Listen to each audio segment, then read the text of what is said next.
Welcome back to my channel. আমি ইতিহাস শিক্ষিকা চৈতালি মণ্ডল। আমার চ্যানেলে তোমাদের প্রত্যেককে স্বাগত জানাই। আজকে আমি তোমাদের সঙ্গে তোমাদের দ্বিতীয় অধ্যায়ের একটি গুরুত্বপূর্ণ টিকা অস্ত্র আইন নিয়ে আলোচনা করছি এবং সম্পূর্ণ উত্তরটি ভিডিওতে দিয়ে দিচ্ছি। আশা করি তোমরা প্রত্যেকেই উপকৃত হবে। প্রত্যেককেই বলবো ভিডিওটি স্কিপ না করে প্রথম থেকে শেষ পর্যন্ত দেখতে থাকো।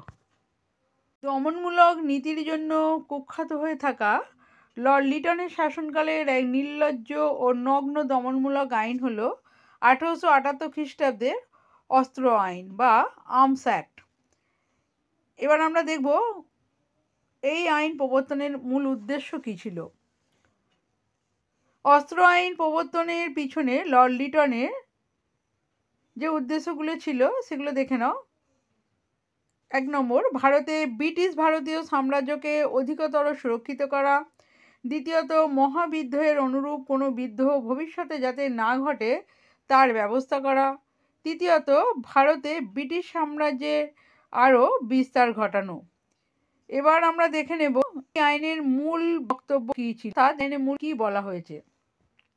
1878 খ্রিস্টাব্দে প্রবর্তিত অস্ত্র আইনে বলা হয়, 1 নম্বর দেখো, কোনো ভারতীয় বা অশ্বেতকায় ব্যক্তি সরকারের অনুমতি ব্যতীত কোনো আগ্নেয়াস্ত্র নিয়ে চলাফেরা করলে বা বাড়িতে মজুদ রাখলে তা দণ্ডনীয় অপরাধ হিসাবে গণ্য হবে। দ্বিতীয়ত, এই আইনে শুধুমাত্র ভারতীয়দের ক্ষেত্রেই প্রযোজ্য হবে। শ্বেতকায় বা অ্যাংলো ইন্ডিয়ানরা এই আইনের আওতার বাইরে থাকবে। এবার আমরা দেখে নেব এই আইনের বিরুদ্ধে ভারতবাসীর মনে কী প্রতিক্রিয়ার সৃষ্টি হয়েছিল। এই নির্লজ্জ আইন জারি হওয়ায় ভারতবাসী জাতীয় সম্মান ও মর্যাদাকে বিশেষ ক্ষুণ্ণ করে এবং ব্রিটিশ ও ভারতবাসীর মধ্যে বিদ্বেষ ও ব্যবধান সম্প্রসারিত হয়। প্রসঙ্গত উল্লেখ্য, এই আইনের বিরুদ্ধে সুরেন্দ্রনাথের নেতৃত্বে ভারত সভা তীব্র আন্দোলন গড়ে তোলে। আমরা একদম উত্তরের শেষ পর্যায়ে এসে গেছি। এবার আমরা মন্তব্যটা দেখে নেব।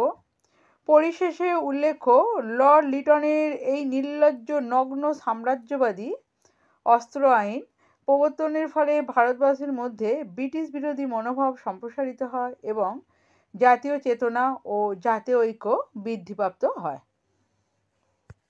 আজকের ভিডিওটি আমি এখানেই শেষ করছি। খুব তাড়াতাড়ি আবারও তোমাদের জন্য গুরুত্বপূর্ণ ভিডিও নিয়ে উপস্থিত হব। ভিডিওটি তোমাদের কেমন লাগলো অবশ্যই কমেন্ট বক্সে জানিও। যদি ভিডিওটি ভালো লাগে অবশ্যই একটি লাইক করো এবং চ্যানেলে নতুন হয়ে থাকলে এই ধরনের গুরুত্বপূর্ণ ভিডিও সবার আগে পেতে অবশ্যই চ্যানেলটা সাবস্ক্রাইব করে রাখো। আজকে এই পর্যন্তই, ধন্যবাদ।